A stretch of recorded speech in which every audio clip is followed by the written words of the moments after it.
Hi, everyone. Welcome to another episode of Coffee Chat with Castle Hill. Today, I'm joined by Tom Birmingham. Tom is going to provide us with a little bit of insights into the ESG world. So, we're continuing our ESG conversations overall, but doing it from an energy industry perspective. So, this will be a really interesting conversation. I really appreciate you joining me, Tom. Maybe you could just give a moment, a little bit of background, what you're doing today, what you've been doing, and just some of those areas. Sure. Thanks, Tim. It's great to be here. Um, I have just wrapped up a work with Emera, which is based up in Canada. It's a large international energy holding company that focuses on utility businesses around the United States, Canada, and the Caribbean. I was vice president of corporate compliance there for about 5 years.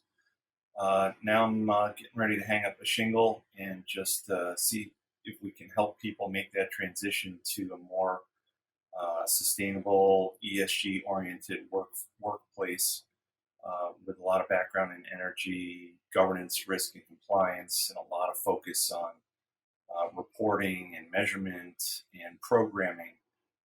There seems to be a pretty good level of interest and need out there for folks to get their arms around this kind of somewhat unwieldy new topic called ESG. Prior to that, spent 25 years in the energy and utility space as a regulator and regulatory affairs person and governance, risk, and compliance professional. Thank you for that background, and I really appreciate you joining me again. So one of the interesting pieces that in our pre-meeting we were talking about is your sort of the three themes that you like to call out relative to GRC. Would you share those with the group?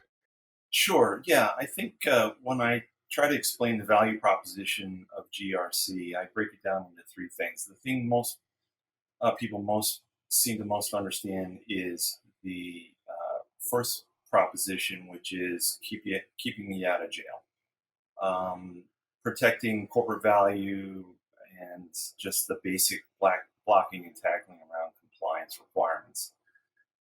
Second leg of the three-legged stool is this idea about change management and process improvement.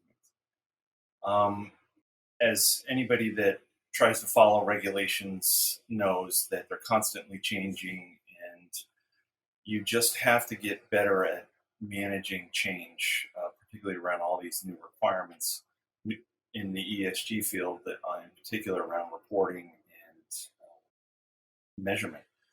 So, just understanding change management and process improvement, once a new requirement ripples through the organization, you've got to change processes, you've got to change systems, you've got to change procedures.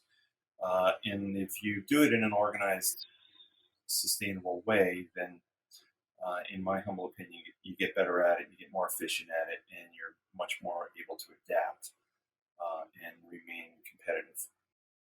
The third value proposition that I like to try to explain to the C suite is this idea about helping strategy stick. There's a lot of initiatives that the C suite likes to push down into the organization, and governance, risk, and compliance professionals really understand how that is supposed to ripple through the organization from a policy perspective, from procedures, control environment, training, learning and development, data management, all the elements of a robust risk and compliance program are the same things that one would like to see uh, in a successful strategic initiative. So, bringing compliance and risk professionals to the strategy table, I think, is a good move by the C suite to help them understand how to make their strategies stick a little better in the organization. So that horizontal view across the organization, from the risk management perspective, really providing that value. Right, exactly, Tim. As you know, and your audience probably knows, there's lots of vertical silos across the enterprise between finance and legal and business operations and logistics. And there are a few professions, a few organizations within the company that cross multiple silos, and governance, risk, and compliance is kind of that group that has that lens that looks not just deep within the business, but across multiple silos. And governance, is always the most challenging. Can you maybe just talk a little bit about that, especially in the energy industry, where in different industries there's different expectations from a regulatory perspective. Energy, maybe it's coming a lot from more the shareholders and stakeholders as much as from regulators. Maybe a little discussion on that. Sure. Internal perspective versus external perspective on governance. Why don't we start with the internal perspective? Had a couple of different opportunities to work in different corporate structures.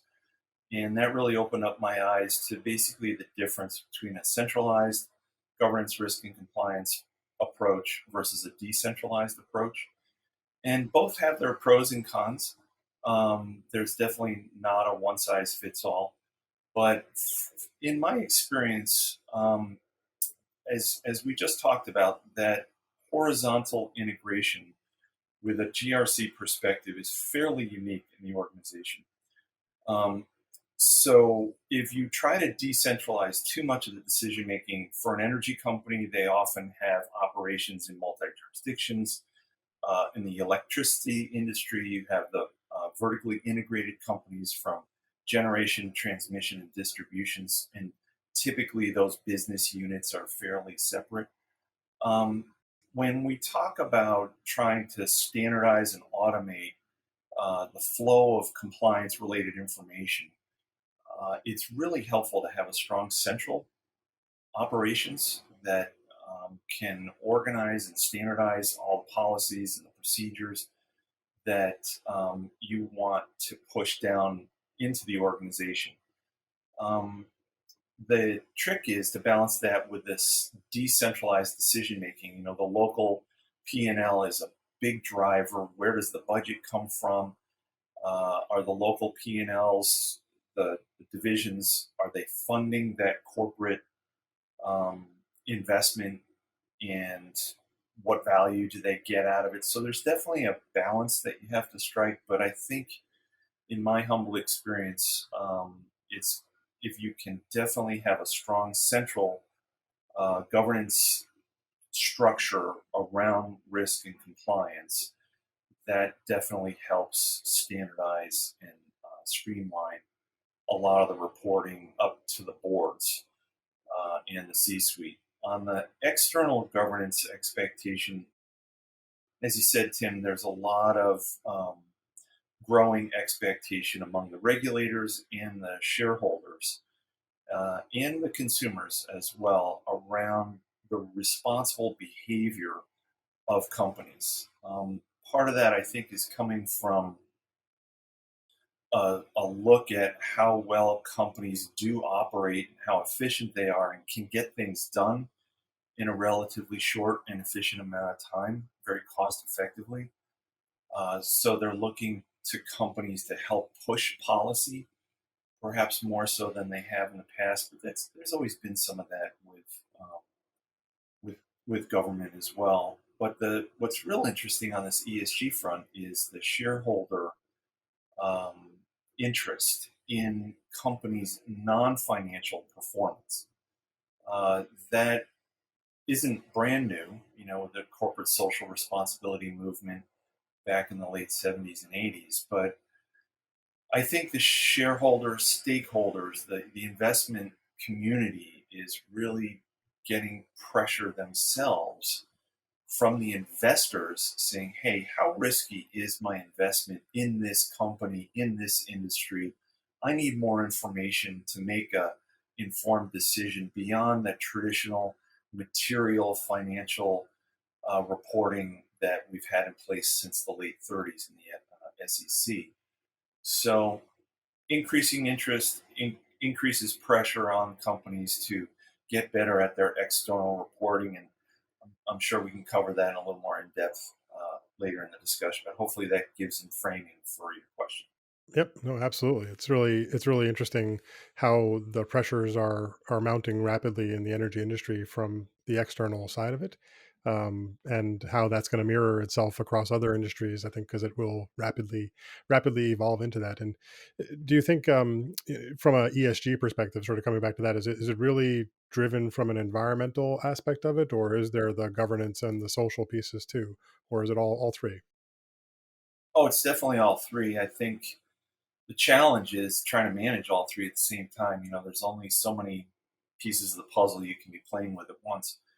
Um, Part of, I've heard a number of different webinars and discussions and read some books on this. And the, if you're doing risk management, right, you're trying to identify your highest risk and focus your limited resources on the biggest bang for the buck. And right now, carbon and carbon reduction and going towards net zero really is getting a solid focus from a lot of different fronts: the environmental front, the energy community, governments, the ESG community is, trying to strike a balance with all three, but trying to manage all three at once is very difficult, for sure. But the environmental piece, including energy and that carbon footprint, is definitely up there in terms of high priority.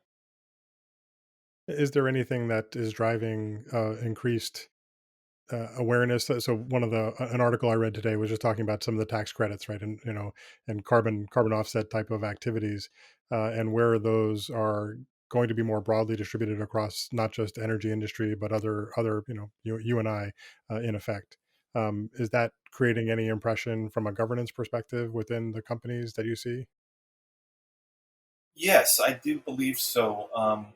I think there's a model that we can learn from along those lines, and that's the move towards energy efficiency, which I started my career in, 30 years ago, and trying to take some of those lessons learned around how do you implement energy efficiency programs.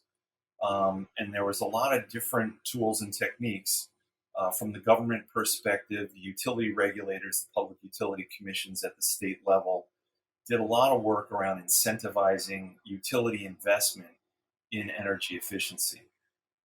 But that you can't just do that. You've also got to create the demand amongst the public.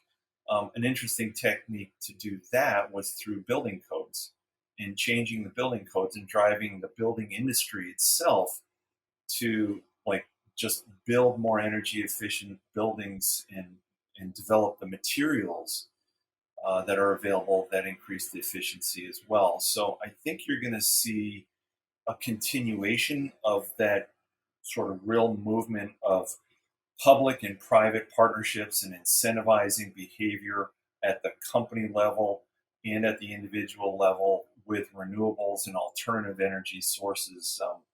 On an interesting, more recent example is the solar panels and some of this renewable energy companies selling directly to the homeowner and financing it through their financing vehicles, through leasing and other financing alternatives that the general public would not have been available to them in the past. That's a really interesting aspect of it. So, and all of this comes down, as you alluded to before, to the ability to actually gather data, gather information about all of these different activities, because it's not going to do the energy industry a lot of benefit if they can't show that they're participating in some of these activities. And talk a little bit about the reporting challenges maybe that ESG brings. I think they're significant, Tim. I think we're just looking at the tip of the iceberg, too. A lot of the lessons learned from the GRC experience I've had in the last 20 to 30 years is pointing towards improved data governance and knowledge management. There's all kinds of tools and techniques that are available now, artificial intelligence, cognitive computing, voice recognition. They're all tools to facilitate the management of information. And in this digital world, and there's so much information out there, it's really challenging for companies to get their arms around not just the to capture the data, but then to filter it and organize it in a way that makes it usable for decision making. One example I can give you that I think this ESG um, increase in awareness and popularity is going to drive is that standardized non-financial reporting up to the boards of directors of companies, privately owned and publicly owned companies. They have a fiduciary responsibility and one could argue a non-fiduciary responsibility now, particularly around materiality, that is putting a lot of pressure on them to get better information more quickly, more efficiently, and be able to process it better about the current non-financial risks within their company and their purview. Where that becomes challenging is all these different silos we talked about earlier. The information itself is typically collected within the individual business unit and the different functions. And to roll up E, S, and G related data, you've got to come up with a very strategic and holistic plan in order to do that. Has some good conversations with chief technology and chief information officers. Um, there's a lot of real interesting movement towards integrating all these different data software. Um, One personal experience and challenge was rolling out a new governance, risk, and compliance software platform. I've had experience now doing it 3 times. And in each experience, there were different challenges with doing that. At the end of the day, one thing, your listeners are probably like, okay, where do I start? How do I do Yeah. this? Um, and I don't have an endless budget. So, one of the more positive experiences I had in this area was doing a pilot project, trying to start small with a software vendor and a business unit and a GRC team that picked a concrete project that could demonstrate value. Going back to that value proposition we talked about earlier, the the the challenge for the C-suite is they've got all these funding requirements, and the traditional way to decide is where do you get your biggest bang for the buck. The the the monitoring and measuring and reporting on non-financial ESG related metrics is trying to demonstrate value of avoiding a risk, an incident. It's hard to demonstrate that value and then turn that into a cost benefit statement to fund software investment. So, starting off with a pilot, coming up with some good metrics that help not only the business demonstrate what they're doing, uh, whether it's improving efficiency, meeting a regulatory requirement, managing safety, whatever the goal is for the business, and also helping them collect that data in a standardized software platform that can eventually get rolled up to deliver the reporting information that the C suite and board of directors need to know. That's really wide open right now. The reporting standards are all over the place. The frameworks haven't been standardized. That doesn't mean you shouldn't start somewhere.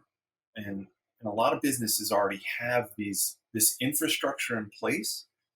I think just adding ESG to that portfolio of compliance and risk programs is just another way to think about not having to reinvent the wheel all over, but leverage what you already have in place.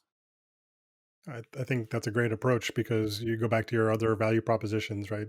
Being able to then show the horizontal nature of the information that's being collected, and ultimately it's not too far away or not too outrageous to say that it's going to keep someone out of jail, potentially, or certainly in some very significant um, social, we'll call it, social purgatory from something that the company could have not done, and they're on their watch. Yeah, the reputational risk. We'll use that instead of keeping them out of jail, right? Yes. Preserving Amen. reputational value, right? Yes. Yep, it's a little simpler to say it the other way, but It gets people's attention. absolutely. And so one other piece there that you talked a little bit about is the data, right? Knowledge management, bringing all that information together. But the actual data governance aspect is that's an area that is that really mature from a non-financial perspective within the energy industry. Right. We got a long ways to go. Yeah. One of the interesting things is on the energy piece and carbon in particular, it's these scope one, scope two, and scope three emissions. Mm. And scope one you generate yourself. Scope two is kind of you're generating it indirectly. Scope three is part of your supply value chain. And getting your arms around all three of those is very challenging, particularly around energy. And we're, I would say, from a maturity perspective, on a scale of 1 to 5, in my humble opinion, we're probably around a 2. High 5 being the high maturity, in terms of getting our arms around our own carbon and scope one and scope two emissions, that whole third party risk management, value chain assessment. How do you measure that? We're pretty good at credit. We're pretty good at the bad guy, the some of the banking requirements. Making sure you're not dealing with crooks. Um, but we've got a ways to go with the non-financial piece, and that's putting some pressure on the companies, as you can imagine. Right, the when you go out for an RFP, or you're seeking, to hire a new vendor, a new third party, and these third parties are getting peppered with all these survey requests to provide all this information to satisfy these, hiring processes. It's becoming very challenging for these vendors to manage all those requests. So on the energy side and third party risk management, we're seeing industry groups coming together, these nonprofit groups, these helping organize and standardize what these questionnaires might look like. There's a lot of work in the utility space, or the NERC and the SIP. These, sorry for the industry jargon, but the reliability requirements in the energy space are starting to require cybersecurity screening for these hardware and software providers. That's gotten this whole new wave of third-party risk management going, and this consortium of industry partners is coming together and really having a great dialogue between the vendors and the utilities and um, the regulators and the nonprofit sector, and trying to help standardize that. I think we're going to see a lot more of that type of activity in the ESG space by industry, I would anticipate. And that's where, your business comes into play. And, the consulting world, people just don't have this in-house expertise on the shelf to pull from. So there's a big need to get expertise to come in and help guide and coach and design and build these programs. But I think at some point it's up to the business to manage and run them over time, which may be a good segue, Tim, to the difference between a project and a program. I don't know if you want to touch that now. Yep. No, I think that's a great segue. I was just going to go back to that pilot application or pilot implementation concept, in two different parts of it. One is that at Castle Hill we have an idea called the Business Hub, which is if you can't actually describe your business, then you can't manage the risk associated with it, right? And so that's a very important part of it. And when you look at a pilot implementation, and I'm sure this is what you've done, you want to make sure that you're looking at the business holistically, even if you're only going to touch a particular area for it. What we also see a lot of times is that someone is looking for particular help in a one particular area, right? So it's we have a third party risk project, and we have to go and we got dinged because we were using a inappropriate supplier or some other type of a situation, and therefore we've done this thing. And people sometimes confuse that with the program. So about actually saying this is a risk management activity. So how have you seen that play out within the energy industry? Sure. I'll kind of separate it into two buckets. One would be kind of this project oriented Okay. activity and one is a program oriented activity. Taking the project when you have a non-compliance situation, um, for whatever reason you got dinged, whether you found it internally, good for you, or a third-party auditor came in or some investigation happened. You're going to have to respond and address whatever that non-compliance or risk situation that manifested itself. Doing the root cause assessment, understanding where things went wrong, understanding how you can improve, and then building additional controls or improved controls around so that doesn't happen again. A lot of that activity is kind of one time. You gotta hope so that you learn from your mistakes, that doesn't happen again. You put appropriate controls in place to manage that over time. One, in my experience, when you get the organization gets dinged, it's because they're missing some of the infrastructure that wasn't there, the policies, the controls, the expertise, the resources, whatever it is. And that all gets flushed out from this project investigation perspective. But what's interesting from a regulator perspective, they don't want to see you again. So they want to sort of, as you're going through this process of improving and addressing these issues, you're basically starting to develop a program looking, thing that has resources. It's got a budget, it's got management, it has reporting requirements, it's got learning and training, and it's got some tools and resources. And sure enough, if you look at the elements of a robust risk and compliance program, those are the pieces that are, they expect to see. The SEC and the Department of Justice and all of their guidance in the last several years is all around, developing that program approach Yep. to managing risk. Um, I talked about it a little earlier. ESG can be viewed as another program that it's a risk management program. It's a compliance program. Yes, there's lots of components to it, but at the end of the day, it's got to be integrated and harmonized with your reporting, as we talked about, to the board of directors and the C-suite. It needs training, it needs resources, it needs budget. You know, I, I think we talked a little bit, Tim, in our pre-call about Sarbanes-Oxley, and at one time, Sarbanes-Oxley, and somewhat in the back of our, if we're old enough and been around long enough, there was no Sarbanes-Oxley. And with the banking industry and all the events that happened in 2000 time period, we end up with Sarbanes-Oxley. It's kind of like chewing gum now. It's just part of doing business. And it's not fun for the CFOs to have that level of infrastructure, I'm sure, but they get a lot of assurance when they sign off on those quarterly reports that they are truthful, they are clear, they are accurate and reliable. I think you're going to see, and forgive me for the CFOs watching this program. Don't be surprised if you see a Sarbanes-Oxley like evolution of ESG for material non-financial reporting. And we're pretty far off. We got a ways to go. Across all industries, there's no question. And then some of the industries have tried to push forward, a little bit more aggressively.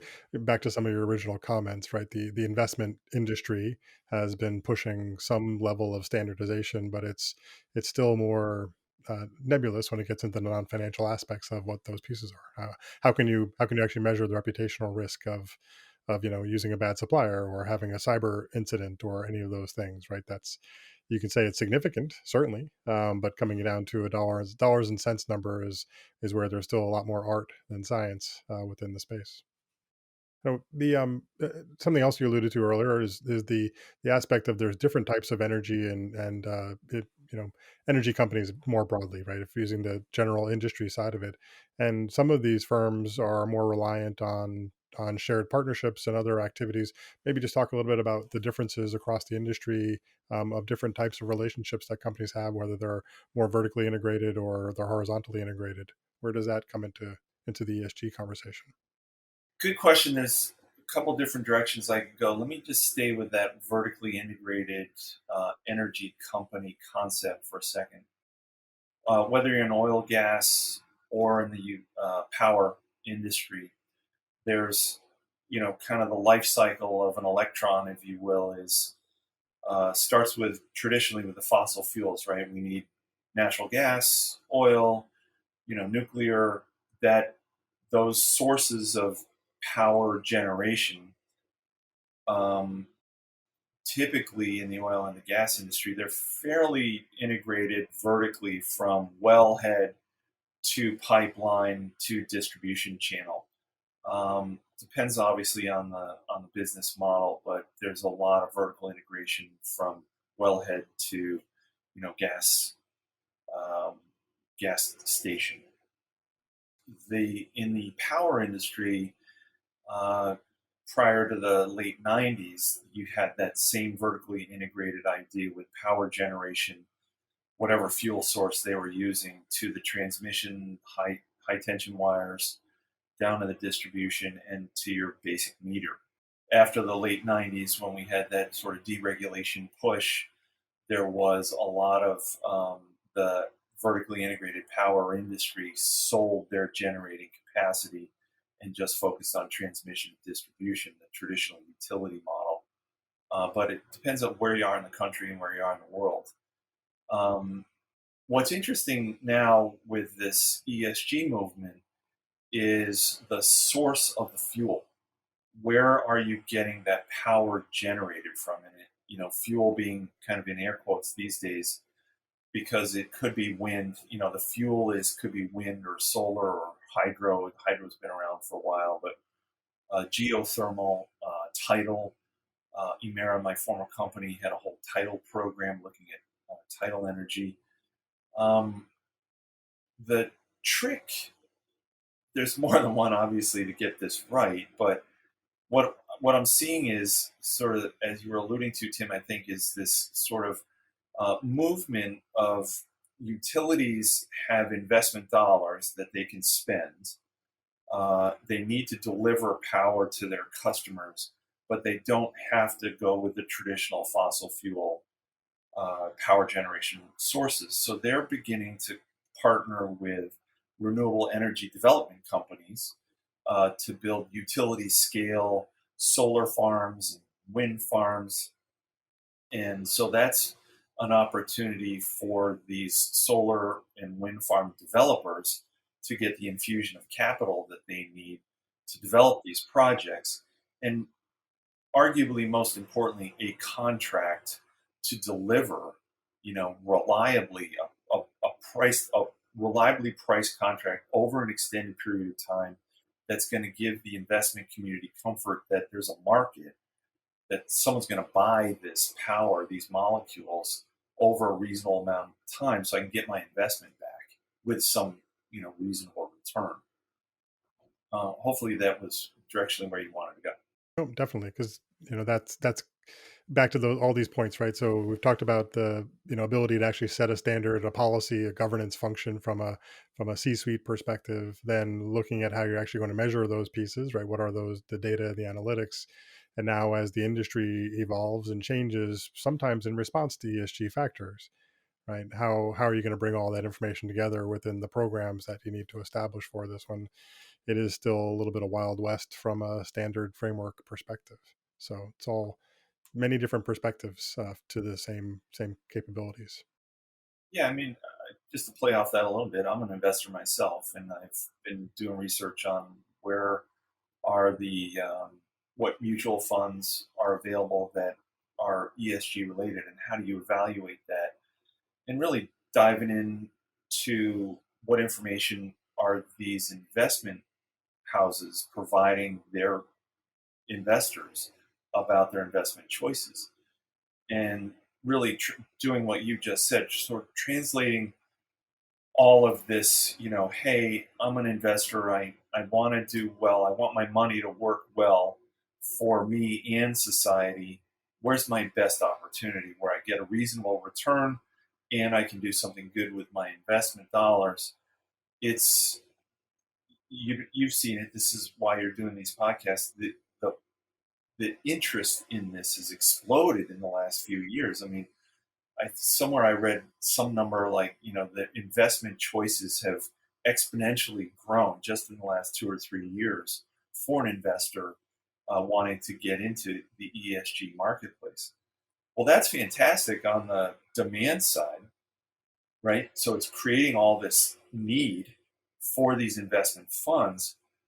But I think the big challenge for the investors themselves is, where do I put this money? Who do I spend it on? Where are these investment opportunities for those growing companies that are going to be doing, providing that next good solution for decarbonization or social responsibility or better governance, and invest in those companies. And there's, trillions of dollars that are looking for a good home to fit in. And what's interesting, I think one of the kind of challenges and cool trends is the timeline of these investments. Is the investor willing to wait a little longer and look out a little further, a multi-year investment strategy instead of quarter to quarter? Yet to be seen. I think there's some people willing to wait, and you're seeing that longer time horizon getting more into play. But we'll see how that works out. Yep. Nope, that's all of it's really interesting to see where it's going to go from here. There's just not not a set of standards that people can really rely on, which is what makes it interesting and why GRC is part of the solution. I think overall, all the reasons that you called out, all those value propositions. So, well, I really appreciate you taking the time to talk with me today, Tom, and I hope we can do this again in maybe a month or two or so, and just check in and see where we stand. Sounds great, Tim. Best wishes to you. I really enjoy what you guys are doing, and keep up the good work. Thank you. Thanks, Tom. Bye bye. I hope that you enjoyed this week's episode of Coffee Chat with Castle Hill.